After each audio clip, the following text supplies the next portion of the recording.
नारायण नारायण नारायण नारायण नारायण श्रीमन्नारायण नारायण नारायण नारायण नारायण श्रीमन्नारायण नारायण नारायण। नारद जी पहुंच गए, सीधे कैलाश पर पहुंचे। संयोग ऐसा है कि भोले बाबा कैलाश पर नहीं। नारद जी पहुंचे तो पार्वती अम्बा ने देखा कि नारद जी आए हैं। नारद जी पार्वती अम्बा के गुरुजी हैं। अब गुरुजी आए हैं, पार्वती अम्बा नारद जी की शिष्या है। देखते ही गुरुजी को प्रसन्न हो गए और गुरुदेव को उच्चासन पर बिठाया और कहा, गुरुदेव कैसी कृपा करी, आज तो आपने हमारी कुटिया पवित्र कर दी। क्योंकि नारद जी के उपदेश से ही पार्वती अम्बा को शिव प्राप्त हुए हैं। कुटिया पावन कर दी।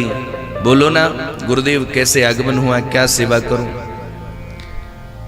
तो नारद जी ने कहा, देवी बस मैं ऐसे ही इधर से निकल रहा था, हमने सोचा कि यही भोले बाबा का आश्रम है, भोले बाबा के यहाँ भी होकर चलें और तुमसे भी मिल लिया।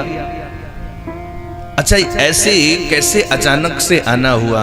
तो नारद जी ने कहा कि देखो देवी क्या बताऊं, आजकल धरती पर प्रेम नाम की कोई चीज नहीं है, सब स्वार्थ से भरे पड़े हैं। जिसको देखो अगर कोई किसी से प्रेम करता है तो स्वार्थवश ही प्रेम करता है, बिना स्वार्थ के प्रेम है ही नहीं।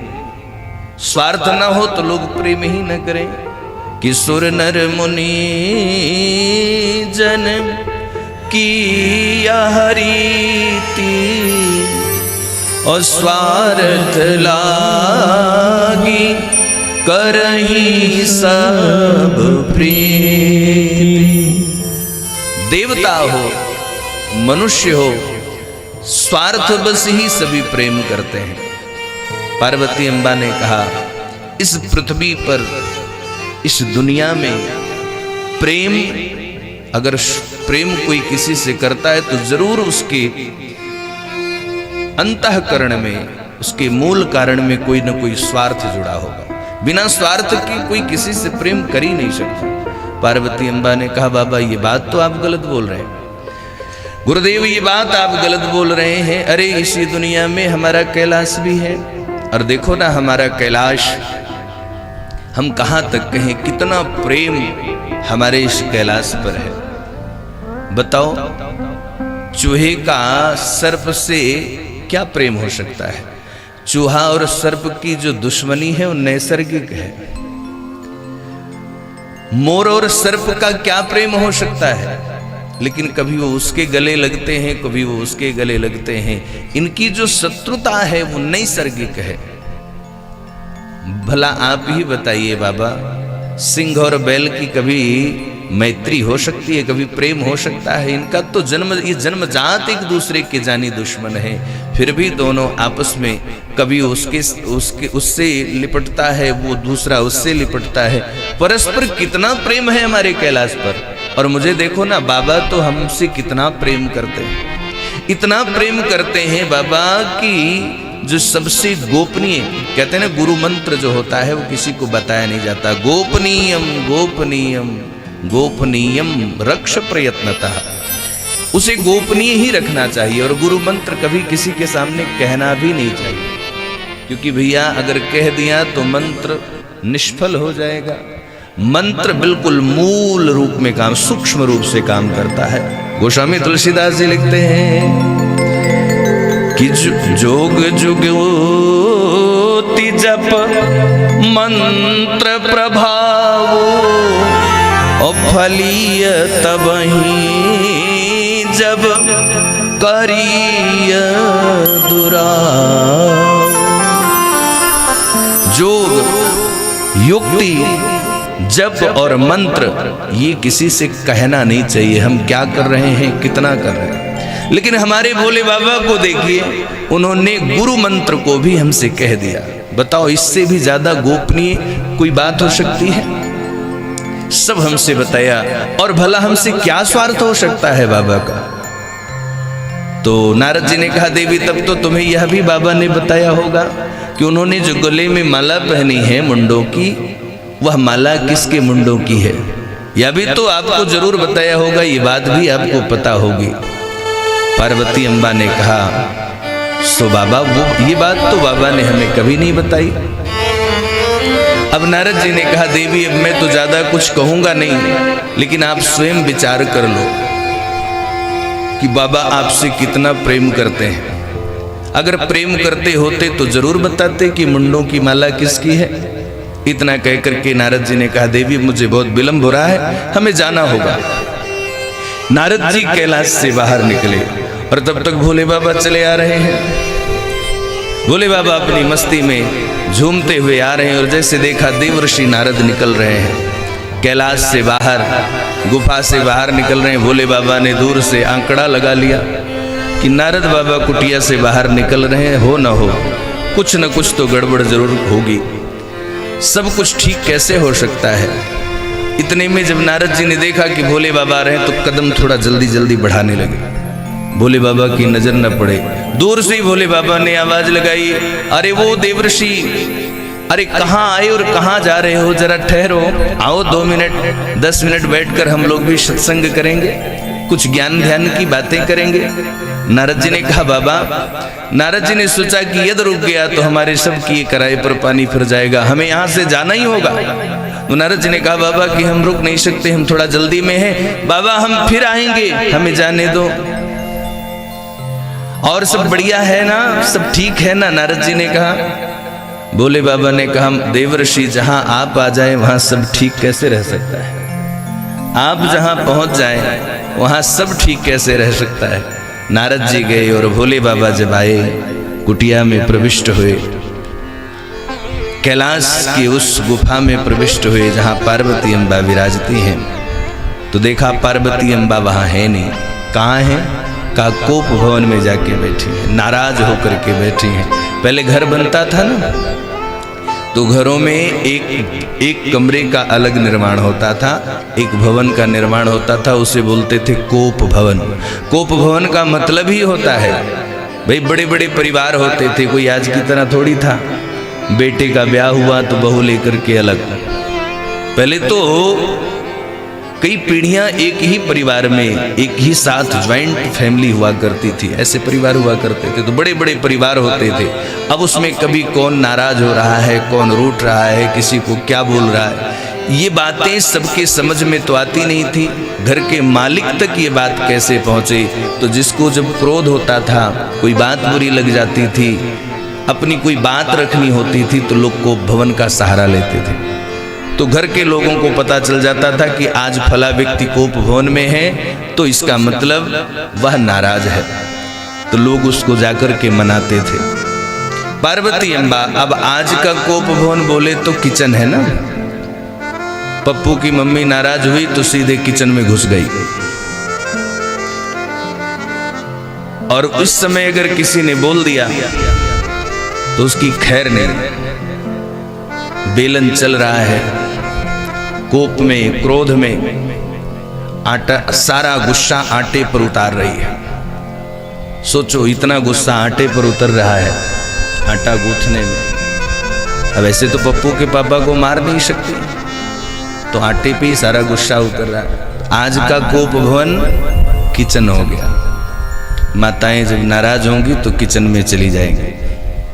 पार्वती अम्बा नाराज है। भोले बाबा ने कहा देवी आखिर बात क्या है। पार्वती अम्बा ने मुंह पूरब था पश्चिम कर लिया, भोले बाबा से बोल नहीं रही हैं। भोले बाबा ने कहा देवी क्या बात है, आखिर बताओगी तब न जानेंगे। बार बार पूछा है पर पार्वती अम्बा मुंह घुमाती रही। भोले बाबा ने कहा देवी आखिर बात क्या है, कहो तो सही। तब पार्वती अम्बा ने कहा चुप रहिए, हमसे बात मत करिए। आप बात करने जैसा आपने कोई काम नहीं किया। भोले बाबा ने कहा आखिर देवी बात हुई तो क्या हुई, क्या जरा बताओ तो सही, हम भी तो जाने। तब पार्वती अम्बा ने कहा बाबा आप कपटी हैं, आप प्रेम नहीं करते, आप कपटी हैं, आपने हमसे कपट किया। भोले बाबा ने कहा देवी मैं और कपट, आखिर ये कैसे हो सकता है, हमने कोई कपट नहीं की। पार्वती अम्बा ने कहा नहीं, आप कपटी हैं। भोले बाबा ने कहा नहीं देवी, ऐसी कोई बात नहीं, हमने कोई कपट नहीं की, आपसे हमने सच्चा प्रेम किया। पार्वती अम्बा ने कहा पार्वती अम्बा ने कहा बाबा, यदि आप कपटी नहीं हैं तो आपने जो ये गले में मुंडों की माला पहन रखी है, इसके विषय में क्यों नहीं बताया हमसे? ये किसकी माला है? अच्छा, माताएं भी अपने पतियों से अगर कुछ उगलवाने पर उतर जाएं तो जब तक हल तक नहीं पहुंच जाती तब तक हार नहीं मानती। और भोले बाबा से पार्वती अम्बा ने कहा कि आपने ये मुंडों की माला जो पहन रखी है, आज तक आपने क्यों नहीं बताई हमसे, किसकी है? भोले बाबा ने कहा देवी, ये मुंडों की जो माला है, ये वास्तव में आपके ही मुंडों की माला है। आपने कहा हम आपसे प्रेम नहीं करते। देवी, आपसे हम कितना प्रेम करते हैं, ये माला ही इस बात का प्रमाण है। ये मुंड आपके ही हैं। जब आपकी आयु पूर्ण हो जाती है, आप अपनी लीला का स्मरण करती हैं, तो आपकी मृत्यु जब होती है तो आपका वियोग हम नहीं सहन कर पाते, तो मृत देह का जो मुंड है उसे अपने इस माला में पिरो लेता हूं। ये जितने भी मुंड हैं आपके ही हैं। पार्वती अम्बा ने कहा बाबा, तो क्या मैं मरती हूं? भोले बाबा ने कहा हाँ देवी, तुम्हारी मृत्यु होती है, तुम्हारी मृत्यु होती है, फिर तुम्हारा जन्म होता है। पार्वती अम्बा ने कहा ऐसा क्यों है, हम क्यों मरते हैं और आप क्यों नहीं मरते? तो भोले बाबा ने कहा कि देवी, हमने अमर कथा सुन रखी है, हमने अमर कथा का पान किया है, इसलिए हमारी मृत्यु नहीं होती, और आपकी मृत्यु इसलिए हो जाती है क्योंकि आपको अमर कथा प्राप्त नहीं हुई है। पार्वती अम्बा ने कहा बाबा, फिर अमर कथा हमें भी सुनाओ, हमें भी सुननी है। अमर कथा सुनने की जब पार्वती अम्बा ने इच्छा व्यक्त की तो भोले बाबा ने जोर से गर्जना की, जोर से गर्जना की, बोले भक्त वत्सल भगवान की जय हो। जोर से जब गर्जना की तो उस गुफा से सारे पशु पक्षी जीव जंतु सब पलायन कर गए। पार्वती अम्बा से भोले बाबा ने कहा देखाओ, इस गुफा में कोई जीव तो नहीं रह गया, कोई शेष तो नहीं रह गया, क्योंकि अमर कथा ये बड़ा गोपनीय विषय है। हम चाहते हैं कि इस गुफा में हमारे और तुम्हारे अलावा कोई तीसरा ना हो, हम सुनाएं और तुम सुनो। पार्वती अम्बा ने जाकर के निरीक्षण किया तो जिस समय भोले बाबा ने गर्जना की थी, जिस समय जोरदार जयकारा लगाया था, उस समय वह सुख की जो माँ थी, वो पक्षिणी अभी गर्भ में ही है, और जैसी गर्जना की तो जोर से उसने उड़ान भरी। सो वह जो उसके गर्भस्थ अंडा था वह बाहर आया, गिरा और गिर करके फूट गया, विगलित हो गया अंडा, वह फूट कर बह गया। यह पार्वती अम्बा ने ये दृश्य देखा कि एक अंडा है, वह फूट करके विगलित अंड है, बह गया है, नष्ट हो चुका है। तो पार्वती अम्बा ने जाकर के कहा बाबा कोई नहीं है बाहर, आप तो अमर कथा सुनाइए। भोले बाबा ने कथा आरंभ की। प्रथम स्कंद से लेकर के और दशम स्कंद पर्यंत कथा हुई।